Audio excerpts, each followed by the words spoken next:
Welcome, or hopefully welcome back to the Reluctant Entrepreneur Podcast, where we explore the unexpected journeys of business builders, creators, and change makers. In today's episode, I'm joined by Ally Meyers, a former chemical engineer turned workplace well-being strategist, speaker, and founder of the Flourish at Work framework.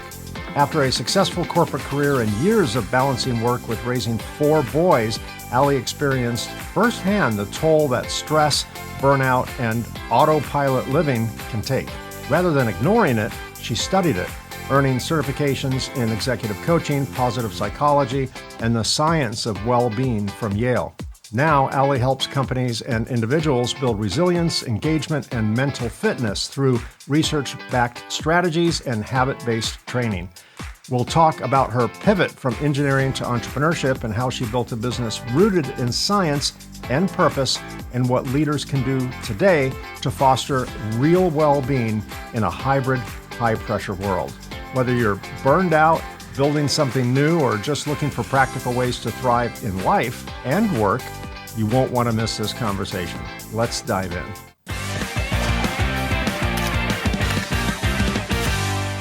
Ally, welcome to the program. I'm so glad you're here today. Thank you so much again for having me, Mike. Oh, it's my pleasure, and I'm honored that you're here. So let's talk about you. You began in the corporate world. What was the moment or realization that led you to step into entrepreneurship? What made you leave this so-called security and safety of a 9-to-5 where someone else has to worry about payroll and all that to jumping into the deep end of the very cold pool? Well said. Well, I will say I always enjoyed working. Even if I was in a role that wasn't quite the right fit for me, as I had mentioned, I am a chemical engineer by education, and I was in a variety of chemical engineering roles for a Fortune 500 company. But I will tell you, I think what was the eye-opener is when I became engaged to my husband, who had a family law firm for, at that point, maybe 40, no, it must have been 30 or 35 years at that point. And just seeing that he could truly enjoy the fruits of his labor, and he wasn't working for somebody else to, enjoy. And I think seeing how hard he worked and how he, had ownership over everything was really attractive to me. And as soon as I'm not from a family of entrepreneurs or small business owners. And when I became exposed to that, it definitely aligned with me and my values and my habits and my work ethic. I wonder if, your husband's law firm was originally started by his father, right? Yes. I wonder if you had talked to his father and got the dirty details of the early days of his business and all the literal and figurative trials and tribulations of that. If you would have had a different level of enthusiasm to start your own business, if you really knew how difficult now you know. Hello, you're here now, right? Yes. But I wonder if that would have been different. I will say we had many of those conversations, and he was, he told all the, the good stories and the bad stories and the tough years and the great years. But I really was pulled in, at least from a local business perspective, to the fact that he could, I was always a social person, which really was different than a lot of the engineers that I worked with. And the fact that he went out he was the rainmaker. He went out and socialized and was really a core part of the community. And in return, he got to, experience the business that came with that. And that, that combination of work and play and networking within your community was really attractive to me. So would you say that you became an entrepreneur out of passion, this newly discovered passion for entrepreneurship, necessity, or something in between? Well, I definitely feel that it pulled me in, the whole idea of entrepreneurship, without knowing exactly what I wanted to do. But it wasn't until I really saw the state of, I think the state of mental health and where it was going several years back, that I, put some of these, my desire to be an entrepreneur together with a true global need, and, in hopes that I could use my skills to make an impact. And I've always been very passionate about the small things that you can do that can really make a difference in terms of your individual health. And so I think just it really was a combination of all those things. And we're going to jump into a whole bunch of health stuff a Yes, later we will. a little later in the show. We're going to hit you over the head and twist your arm to get some good advice for me. Sounds good. For my That's audience, why not I'm for here. me. Yes. For my audience. Yes. I don't need it, right? But yeah. Nobody ever does. No one ever does. They're asking for a friend. I have a friend. Right, exactly. Was there resistance in the early stages, internally or externally, when shifting from a traditional career to launching your own business, your own brand? Sure.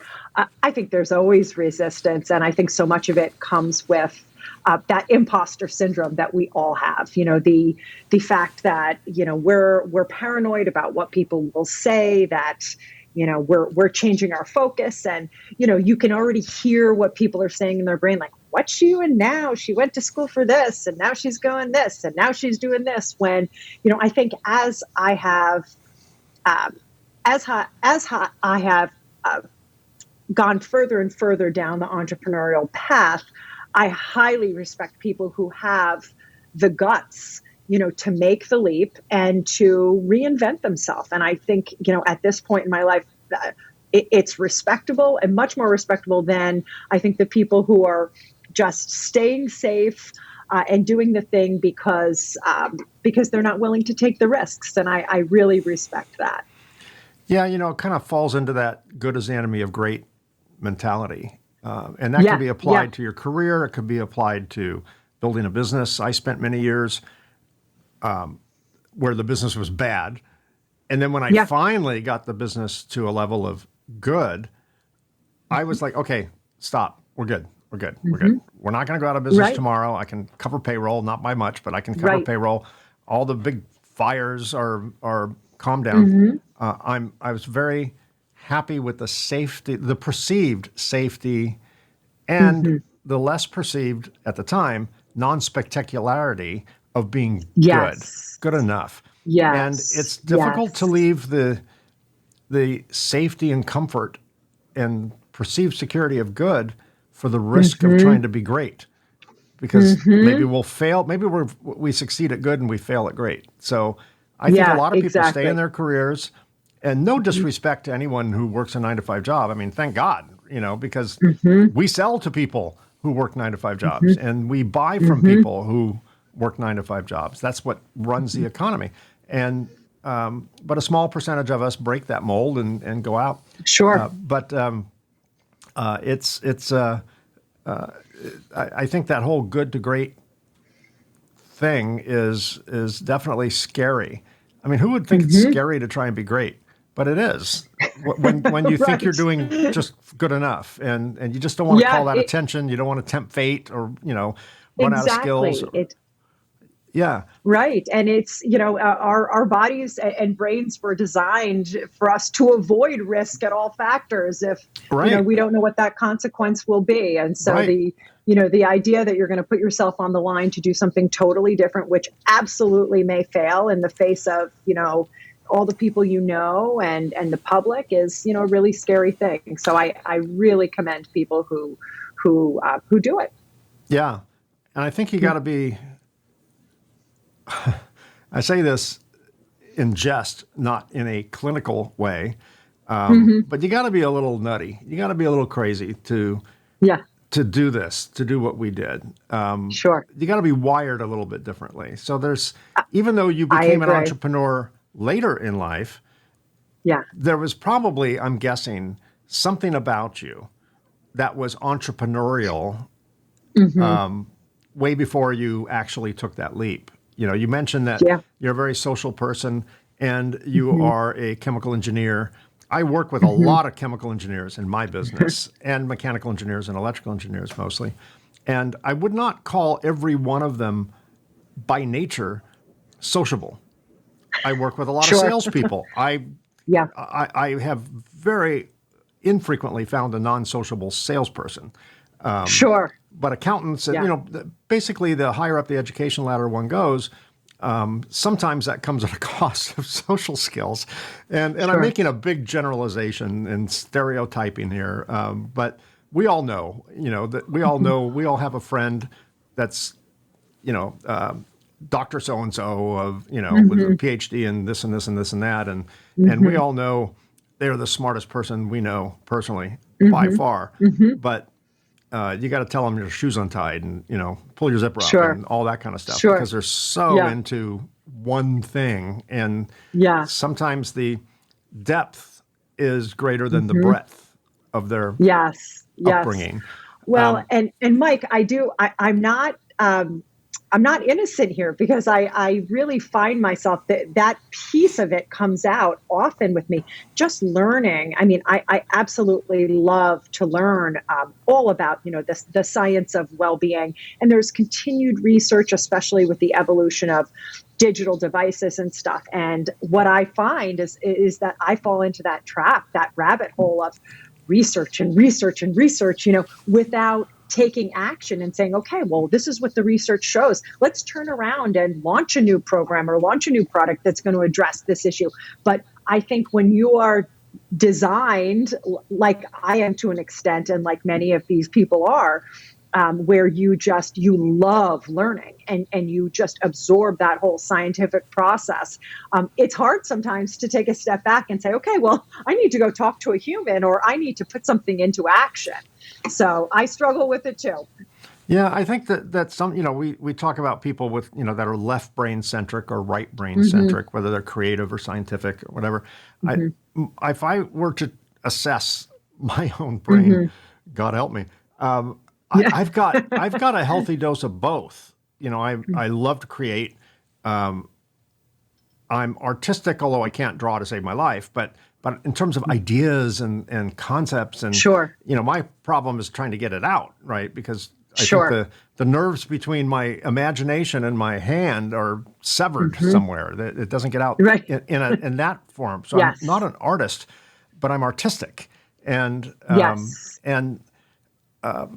I think that's kind of the best combination for an entrepreneur because you need to be methodical and use that one side of your brain that's very to the point and logical and all that, but you also need to color outside the lines and Sure. break rules, which kind of goes against that side of the brain. So I think it does help, and I think you appear to be a little bit of both as well. I mean, clearly you've got the scientific acumen down. Let's talk about your scientific acumen. You're a chemical engineer on specialty polymers and things like that.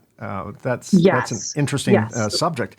How has that analytical background influenced your way of or your structure and your programs and how you run your business today? I'll bet you there's a lot of carryover there. Yes. I think first and foremost, as I said earlier, just a few minutes ago, just the respect for science in general. I've always been, one of those people who want to know why, why does that work? Why does that do that? And one thing that really lights me up is being able to go to a group who may be a little skeptical about some of the things I talk about, and to be able to present it in a way that's not too sciencey. I don't want to freak them out or put them to sleep, but just enough to show them that this stuff is real and you might want to give it a try. So I think just the general respect for science. Now, a lot of what I studied was so over the top, like who really uses the majority of what you study in a chemical engineering degree unless you are going into something very specific. And I, I did for a short amount of time, but there was that. But then taking a step back and I think that this is really a valuable idea to share. the program at the school that I went to, which was an engineering school at Clarkson University in upstate New York, and it's an engineering school. My curriculum was very difficult, and it took me a few years to kind of get the swing of things in college, if you know what I mean. And I had a few rough years, but I really turned it around, and I learned how to be a great student. And part of that was recognizing that I kind of had energy ebbs and flows throughout the day, and I still do. And I would wake up right when as early as I could when those doors opened to the library at 5 a.m. Like, who's doing this in college? I wasn't doing it in the beginning of college. I was doing it at the end of college, because I learned that is my clearest time of day. And I think through the study of a very difficult curriculum and understanding that that's when my brain was functioning the best, I still carry that over. If I have real deep thought work that I have to do, things that I have to really concentrate on, it has to be done in those early morning hours. So that's another thing that I carried over from a really difficult curriculum that I studied. What I really enjoy about science is it's rule-based. It's like math, right? Mm-hmm. It's rule-based. 1 + 1 will always be 2. Always, right. At least in this universe. And I share the same interest in scientific things. I have this insatiable desire to understand how things work and why they work the way they do. And that's why I love science and math even, because I can count on the rules not changing.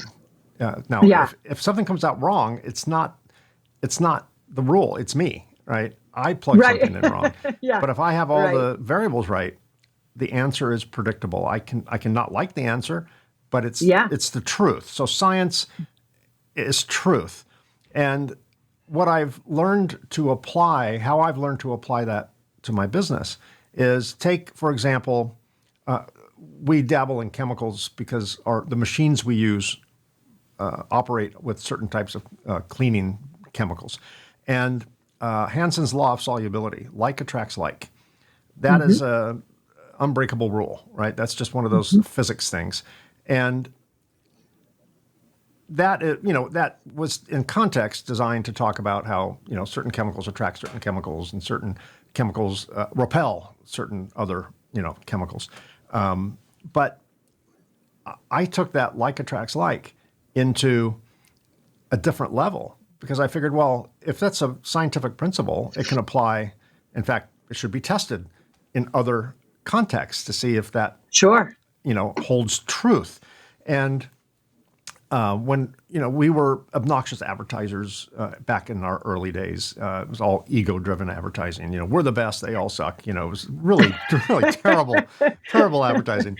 And then we kind of woke up one day, sledgehammer over the head, and the universe just kind of played whack-a-mole with our heads for a while. And we said, okay, we got to change this.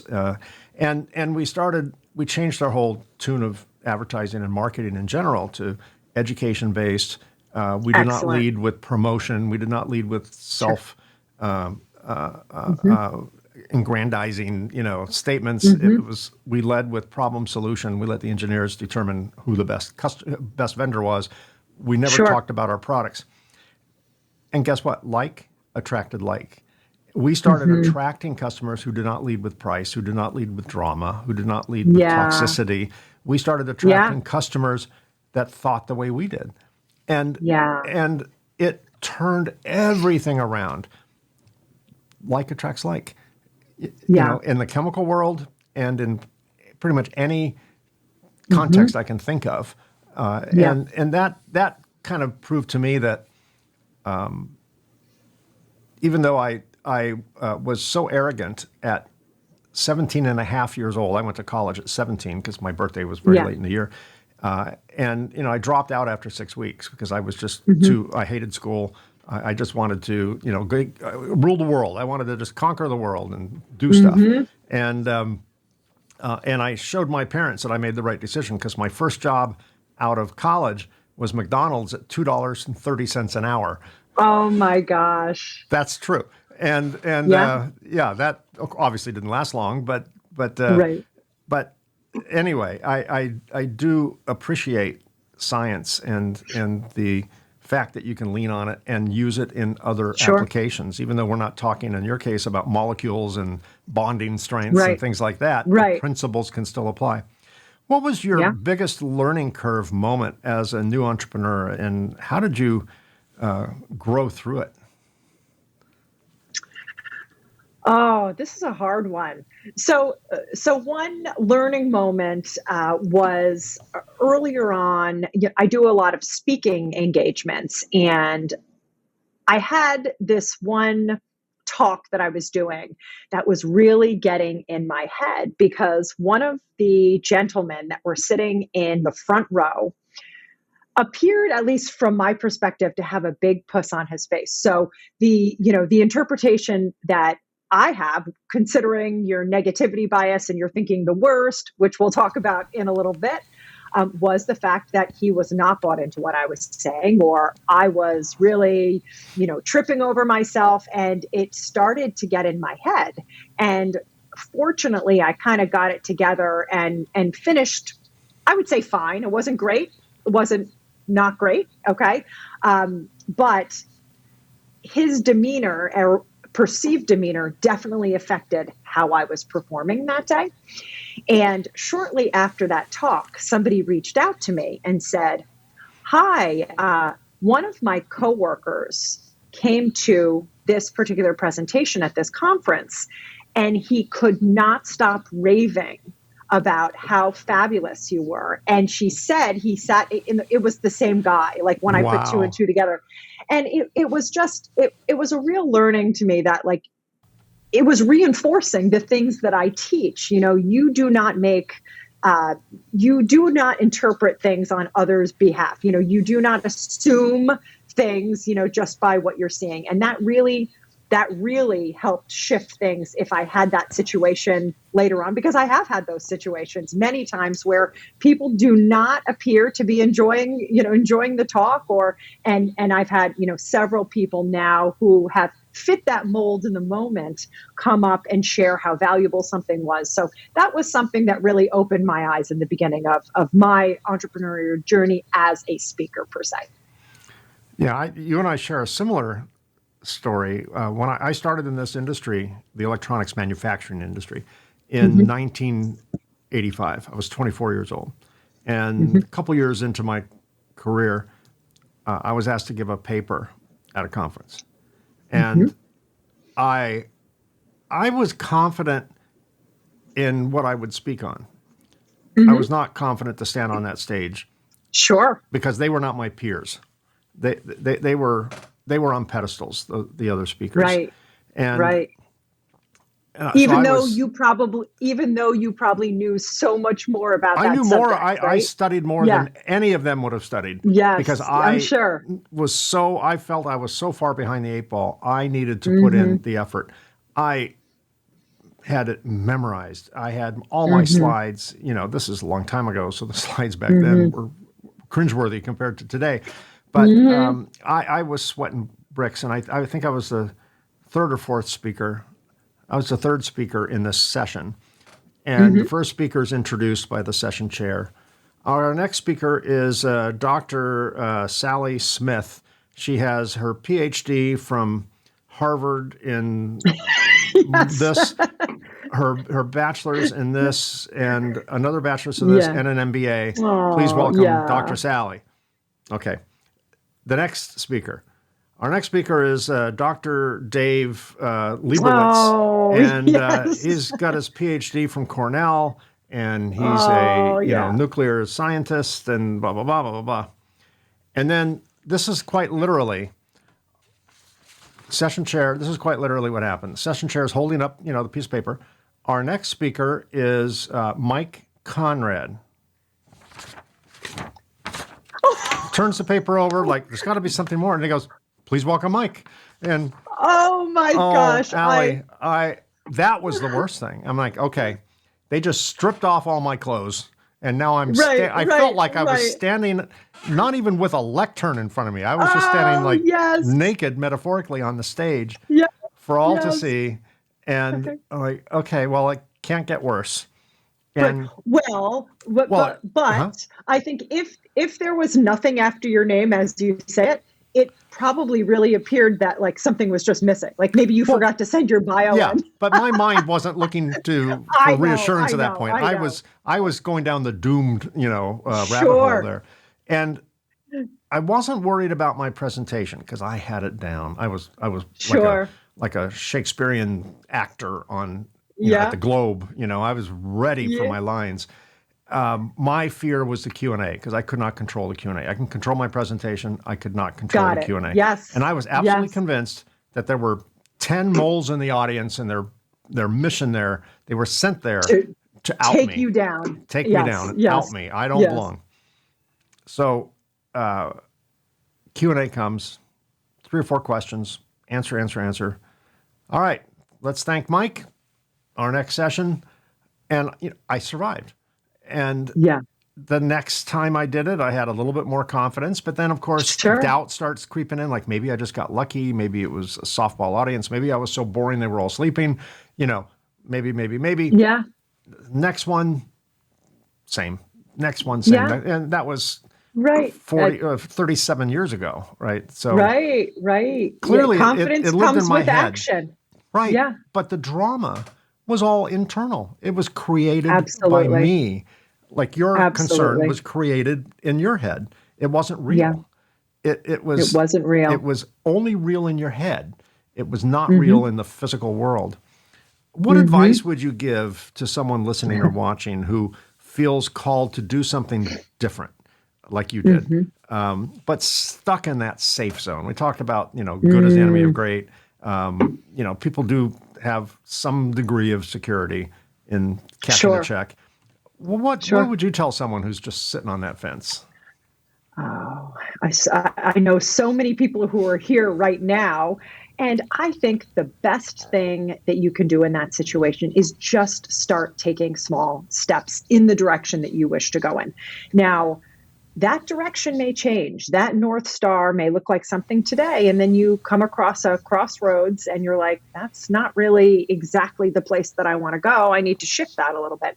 So I think while you're doing your 9 to 5, if you're thinking about, making that leap or doing something entirely different, to be very intentional about taking small steps in the direction of where you wish to go every day until you begin clarifying, what that's going to look like. And you're going to know when the time is right, when you feel confident enough to either jump in with both feet or, maybe start something that's going to generate, some sort of revenue while you're doing something else during the day. But do both simultaneously. I never recommend, just having the idea and going for it until you start making some progress in that direction. Yeah, a lot of people start with a side hustle, right? And then eventually the side hustle becomes so immersive and starts consuming more and more of your time and starts generating more income that you're at that equilibrium. Like, okay, maybe it is time to jump ship. And and you get to that breaking point where you're like, imagine if I put this time and energy that I have over here into this. I can be a superstar, so I think when the time is right, but just start doing those small things to move you. Yeah, I have a really good friend of mine who's a magician, professional magician, and but it's a side hustle. He has a day job. He drives a forklift for a major soft drink company, and he's been doing that for 30 years. I mean, he's almost ready to cash out a pension, and he's well younger than me. But he is such a talented magician. He works regularly at Magic Castle, and if you're familiar with Magic Castle, it's this magician venue in Los Angeles where it's a private club. The best of the best are invited to perform. They get paid scale, but it's like the Grand Ole Opry for magicians, right? Yeah. And he's so good.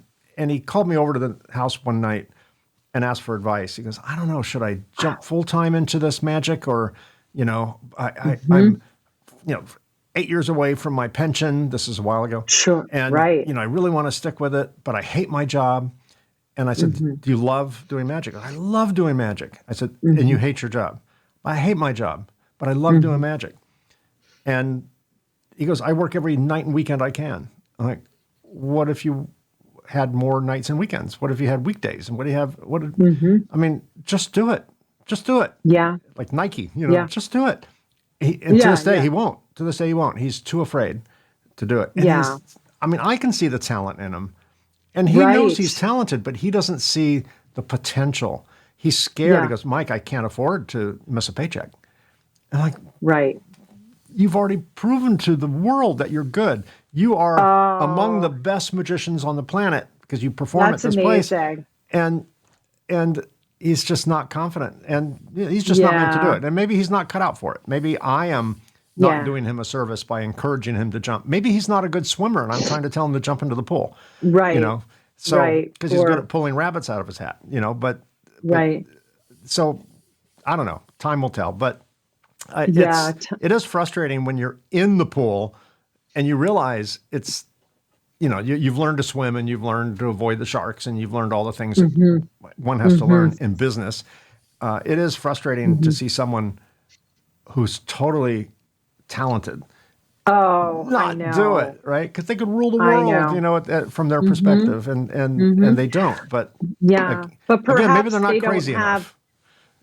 Or they don't have all the other skills. Like they have that one skill to do the thing, but maybe not the other skills to stay disciplined and chase, do the marketing and get paid and all the other things that come with entrepreneurship. Right. I might be like trying to push them into certain failure, right? Because talent alone it's one thing. Right. It's not everything. Right. Exactly. Let's switch gears a little bit and talk about the things you teach in your business and the things that you are well paid to tell your clients that I'm going to try and get from you for free. So to my audience, you're getting very valuable. You're going to get like a 1099, all of you, because you got some monetary value right here. Let's talk about your 5 building blocks of resilience. What are they? And B, how do they work together to help people thrive, especially in high pressure environments? Sure. So 5 to Thrive is one of my programs, Mike, and this is really for individual contributors. People, it applies to everybody. So I'm asked to speak about the 5 building blocks more than any other thing. So 5 to Thrive are the 5 building blocks that have been proven by science that if we give our time and attention to them each and every day or week, and feed into them, we are able to build what I call a resilience cushion. We're better able to handle the micro stressors that are coming at us every day in the way that we live in our modern world, as well as that inevitable thing that's going to happen tomorrow that we want to have at least kind of a minimal preparedness for, that we don't even know, what's going to happen tomorrow until it comes. So those 5 you want me to go through what they are, and you can ask me. Yeah, you can just bullet point them, and I'll just bullet point them. So the first one I talk about, which is incredibly important, and we've already addressed it today, is managing the negative. You probably know that we have something called a negativity bias, and we were born with it. And it was, something that was very helpful in those prehistoric times, which prevented us from being eaten by animals in the wild.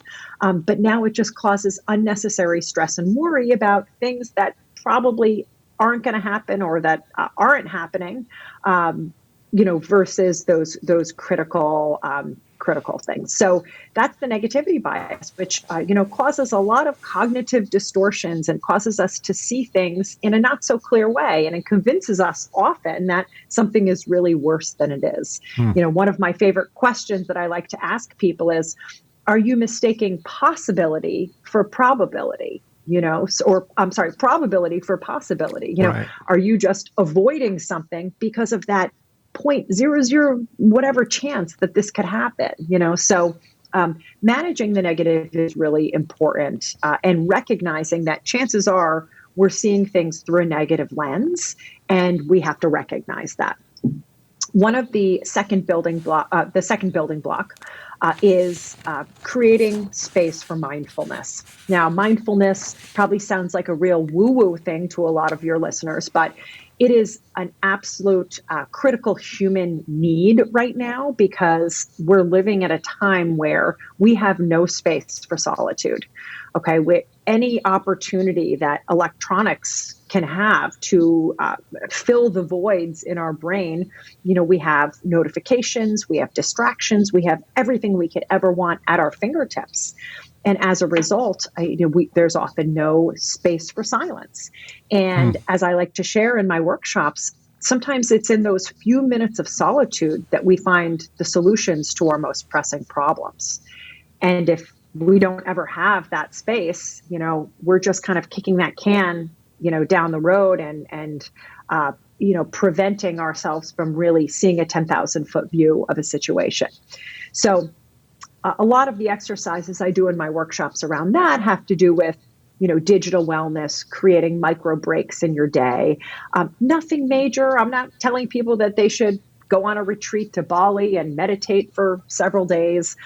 These are just small little breaks in your day, free of electronics, to be just together with you and to be able to have the space to be more intentional.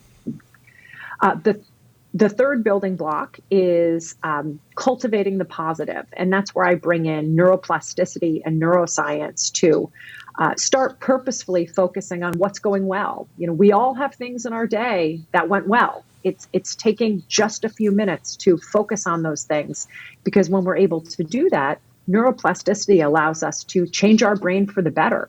And we're actually able to become more resilient and more optimistic if we have a short practice around that and kind of counteract that negativity bias. We have the fourth building block, which is the power of social connection.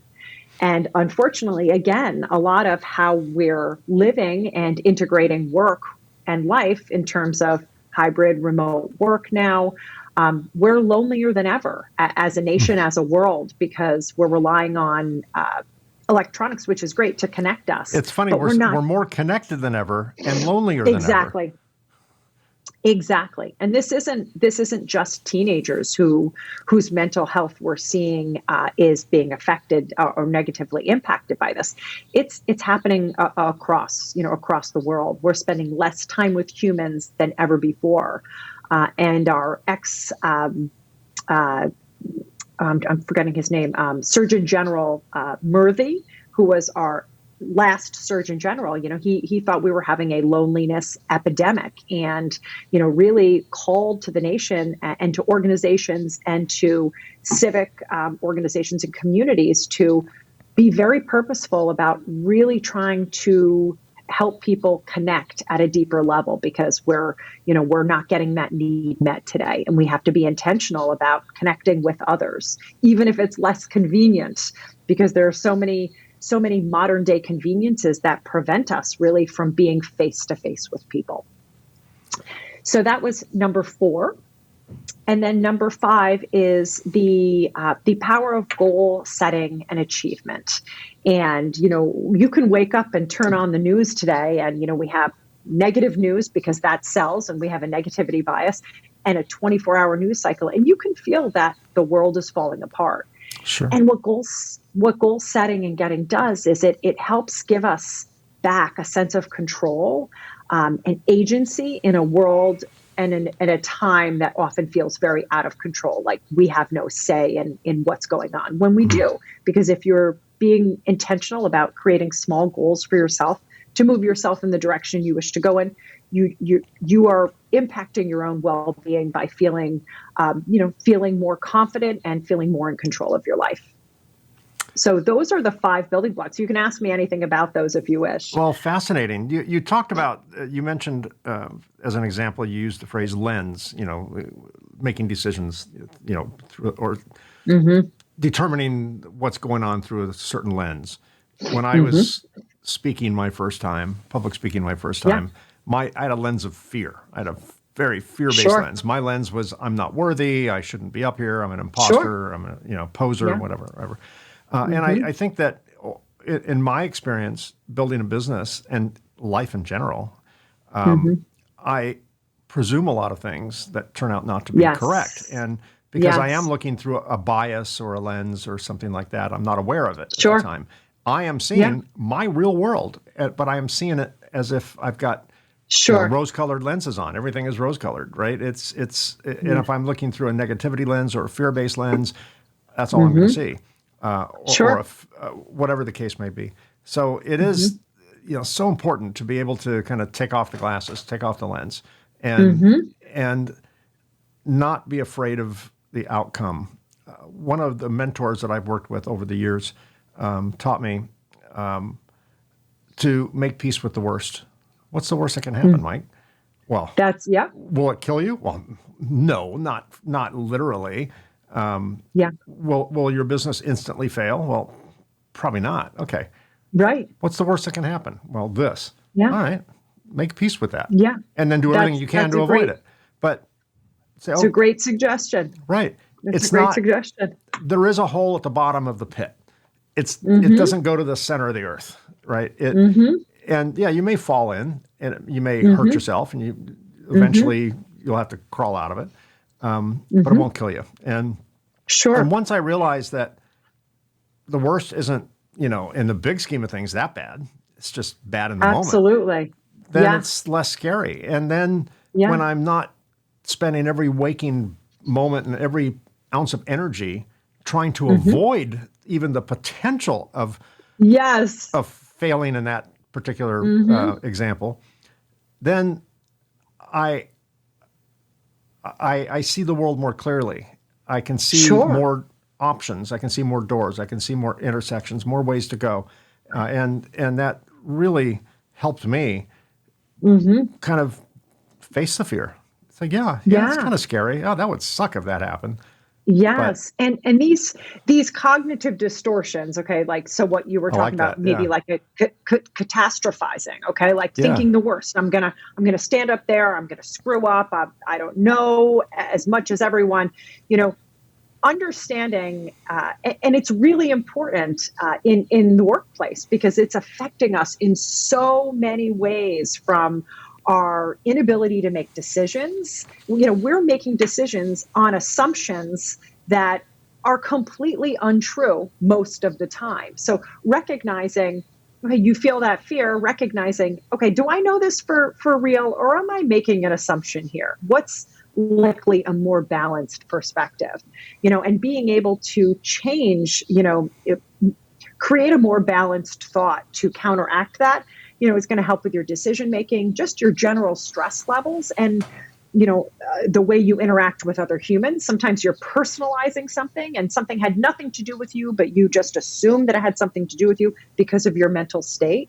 And also it prevents people, at least in creative pursuits or in innovative or technological roles, technology roles, from being innovative, because you're worried about taking a chance on something. You think that it's going to fail, or it's a worst case scenario. So there are a lot of ways that these cognitive distortions impact our daily work in terms of our work product and our day-to-day emotions.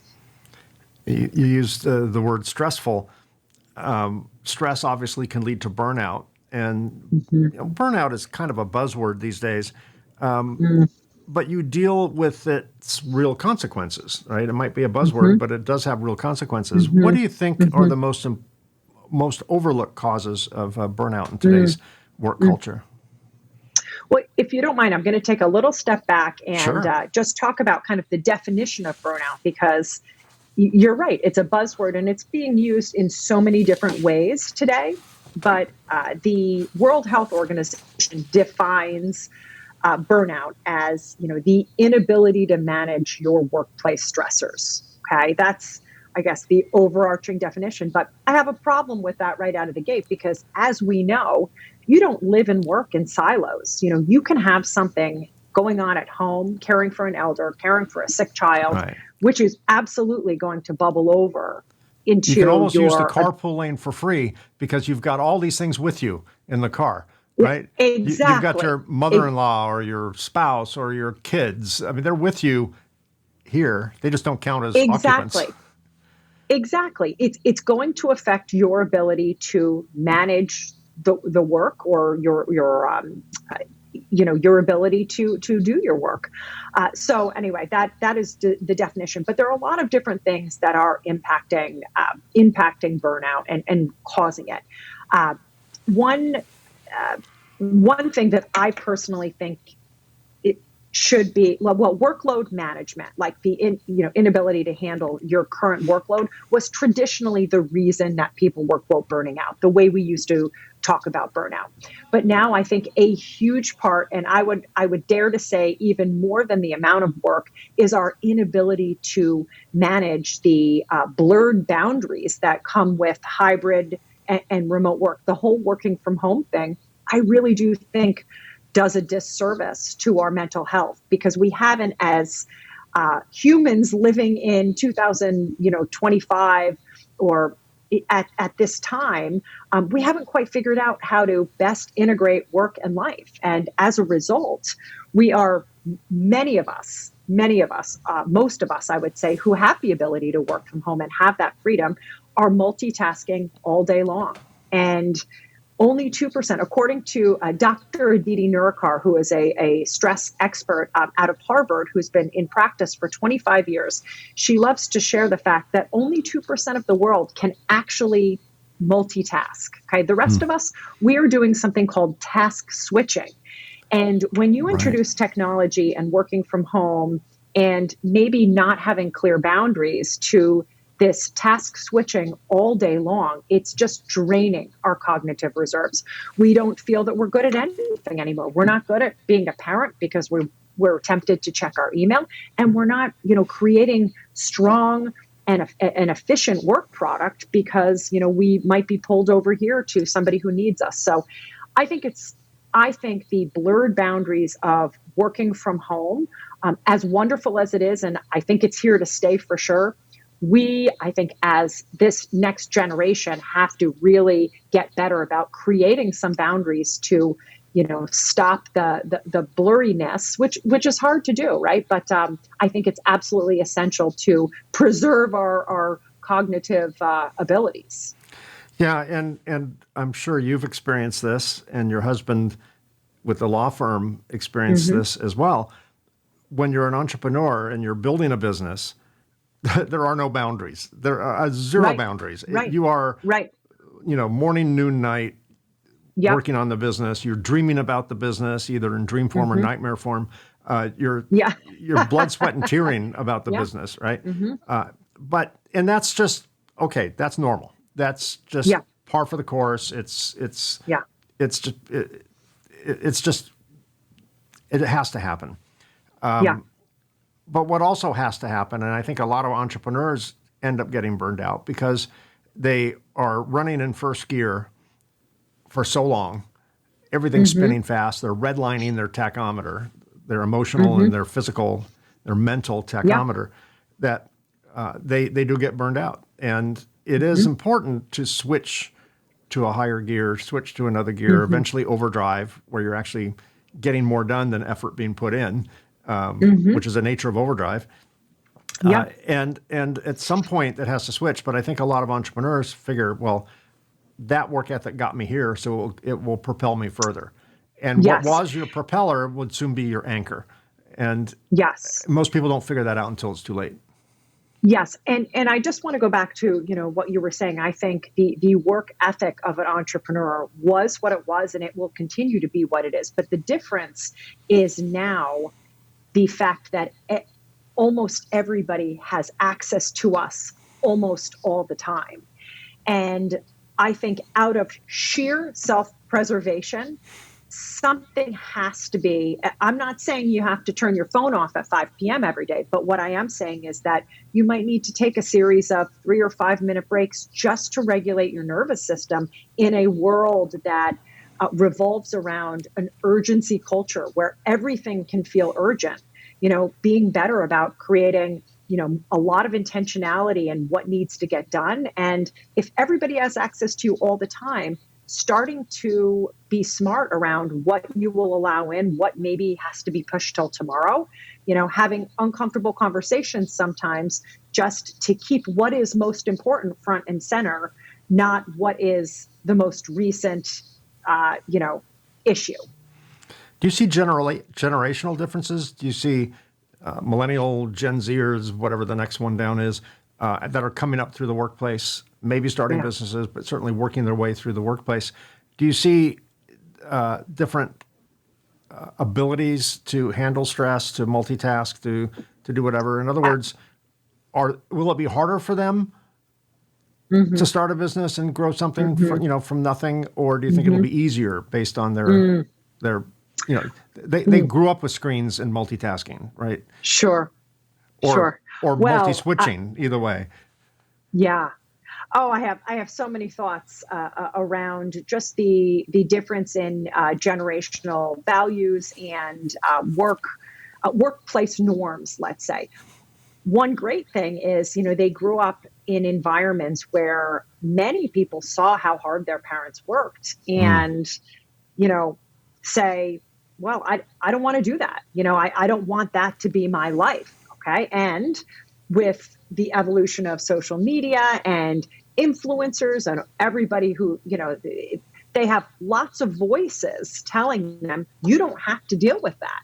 And that's great. But I think the pendulum has shifted so far that in many respects, some of the younger generations like Gen Z aren't in a situation where, I think a lot of it has to do, let me back up, with technology and the constant distractions. And yes, growing up through their teen years, multitasking, but not able to sit in that really focused time for very long and obtain mastery in something. And mastery and flow state is something that I've studied a bit. And flow state is that state of effortless productivity, where it almost feels like the world is standing still because you're so into what you're doing. You get so much self-satisfaction over something you're studying or something you're making progress on. So I think there's two things going on. One, the distractions that are coming from technology are really preventing this generation who grew up with these distractions from learning mastery in certain subjects. And that's going to create gaps, I think, in organizations, because you have, people who understand certain technologies, hopefully it will be filled by AI, but, you don't have the humans who have that core knowledge as the boomers move on. But also the fact that they're creating such boundaries, I think, is working against their ability to really be part of a team. I think sometimes the way that it's communicated may be done in a way that rubs somebody the wrong way, and it's affecting the the workplace environment a bit. So I do see differences generationally. Yeah, as do I. Boy, I don't know where time went. There's real time. Here's a scientific formula that hasn't been proven yet, but it's certainly real anecdotally. There's time, and then there's podcast time, right? Podcast time is like dog years. It's like every minute is 7 minutes. But there were several other questions that I had, but I'm going to limit it to the last two, and then I'll get you on the show again, and we can continue this because this is fascinating to me. If someone listening or watching wants to improve resilience and mental clarity, but doesn't know where to start, what's one small habit that they can adopt today? All right. Well, I'm going to cheat on this a little bit. I would say if they have their sleep habits in check, meaning if they're sleeping 7 hours so let's a night, assume they're doing that. Otherwise, that's the first one, right? And I say that because sleep is the most important keystone habit that determines the success of implementing any other positive habit in your day. So we're going to make it, what are the two habits? So the first one is sleep. I get it. The first one is sleep. I agree. The second one, what I would recommend is starting the day with solitude, resisting the urge to allow either social media or news into your day, and starting with a few minutes of quiet.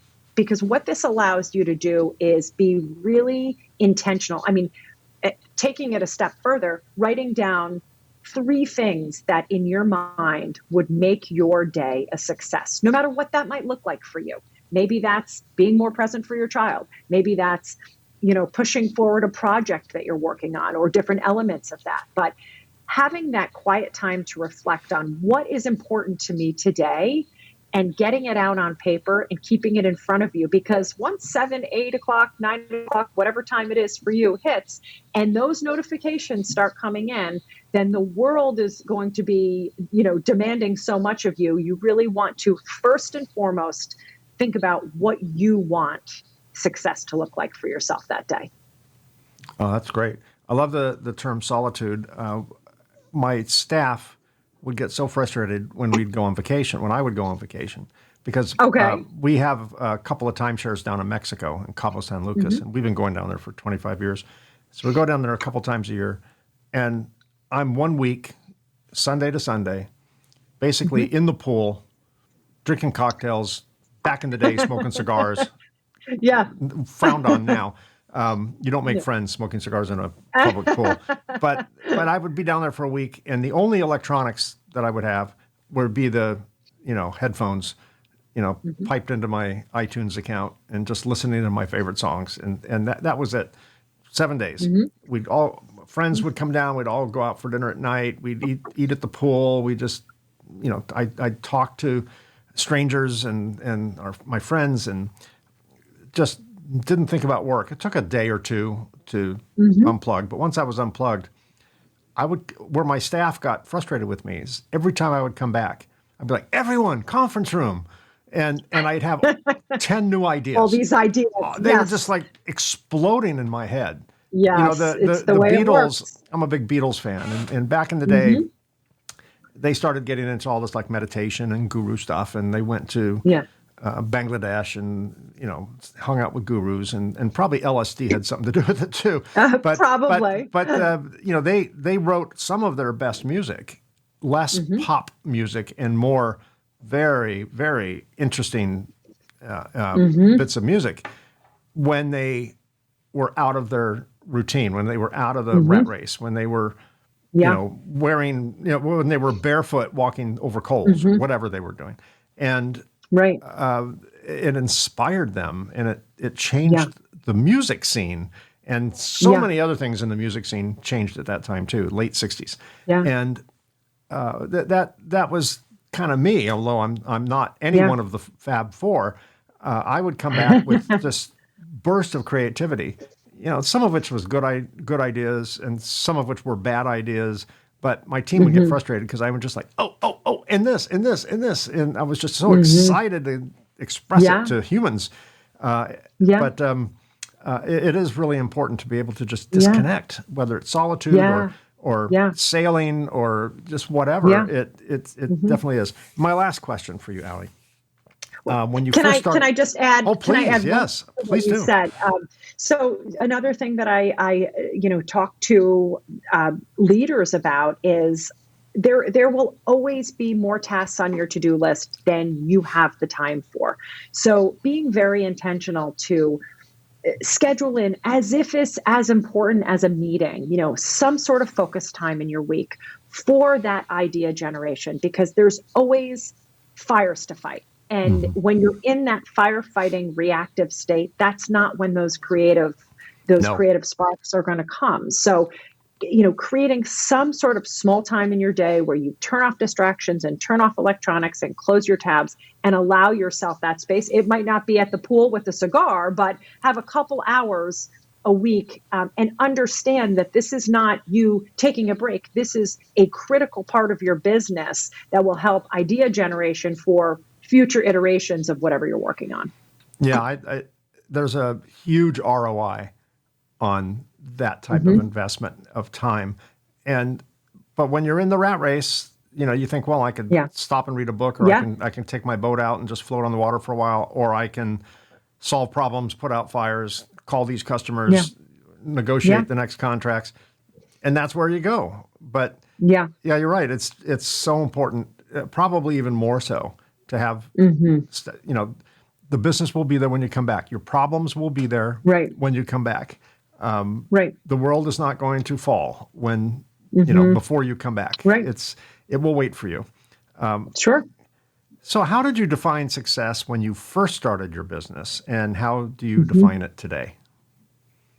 Oh, well, I think for many years, decades, as many people, assumed that success would end up being a monetary, when I can make this, when I bring in this, when I have this number of clients, which results in this type of revenue, when I am a firm believer, I've been around now almost 50 years. I've seen many of people who have had success in the traditional sense, meaning financial success, and are absolutely miserable with their life. So I think whatever success might look like to you, to me, it looks like having, a rich life full of, satisfaction and family and, at least a minimal family time. The ability to be challenged. I love being challenged. I love having time. And part of the reason why I think I chose entrepreneurship is I love learning. It absolutely fuels me, and taking that learning and transforming it to something else. So I feel successful, even if I haven't made $1 from that new program, having taken a new study that's come out and turned it around for people to be able to utilize it and improve their lives. So to me, impacting people in that respect is success. So I think it's really wrapping that all up in a bow, being able to impact people, have time for myself and my family, and continuously learn. And if those things happen, I think the money will come. Oh, you just opened a whole can of worms there. This is great. I'll just comment on that.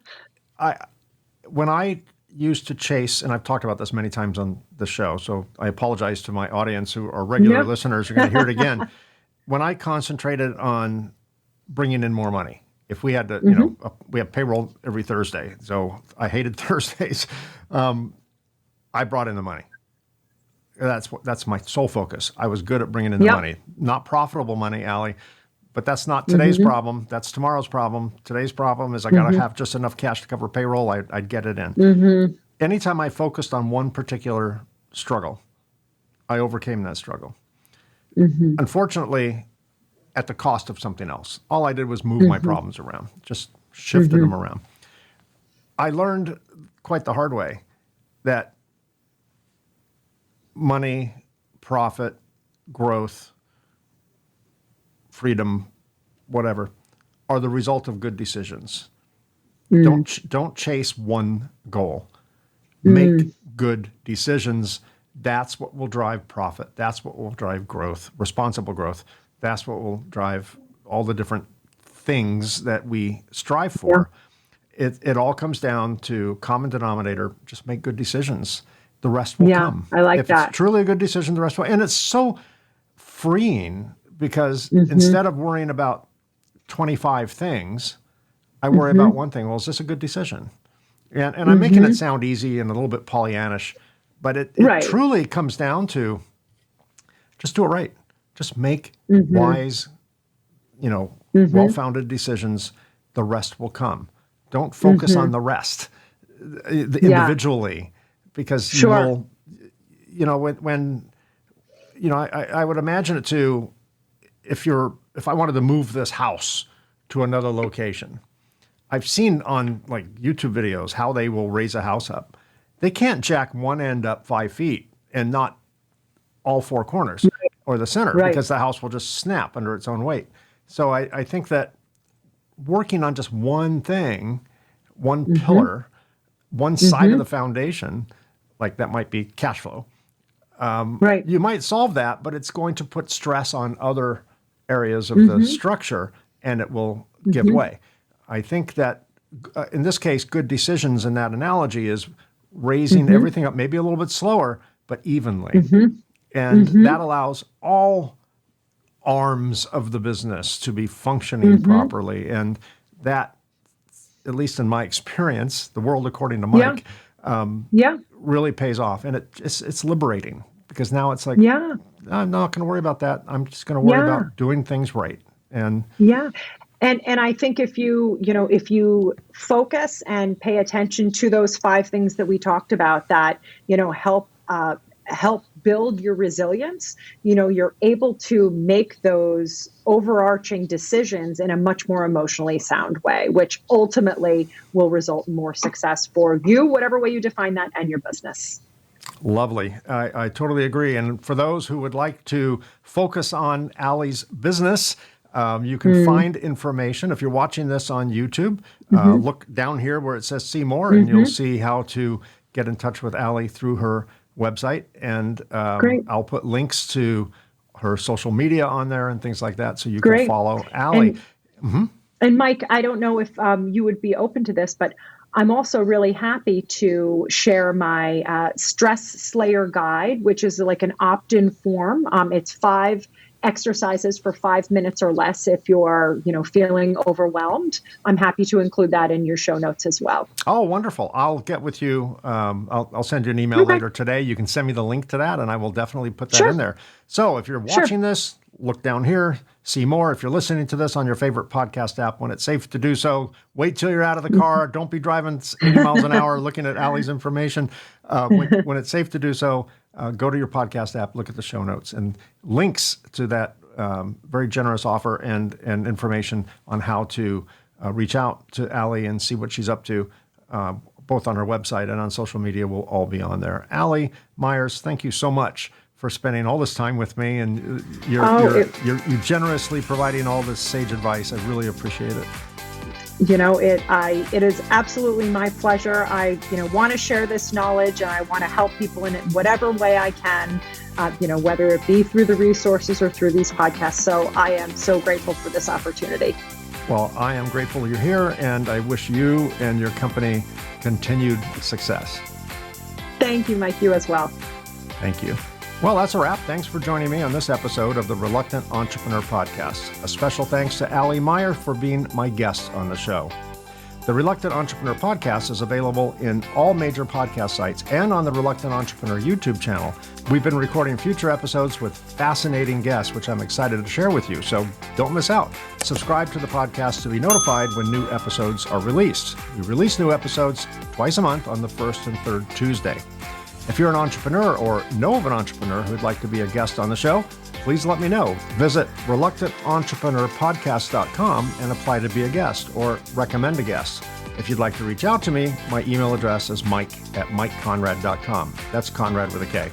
If you're interested in my book, The Reluctant Entrepreneur, Anatomy of a Business Startup from Uncertainty to Unstoppable, it's available as a paperback as well as a Kindle version, both available on Amazon, and as an audiobook, available on both Audible and Amazon. Thanks again for listening or watching. Until I see you again, be unstoppable.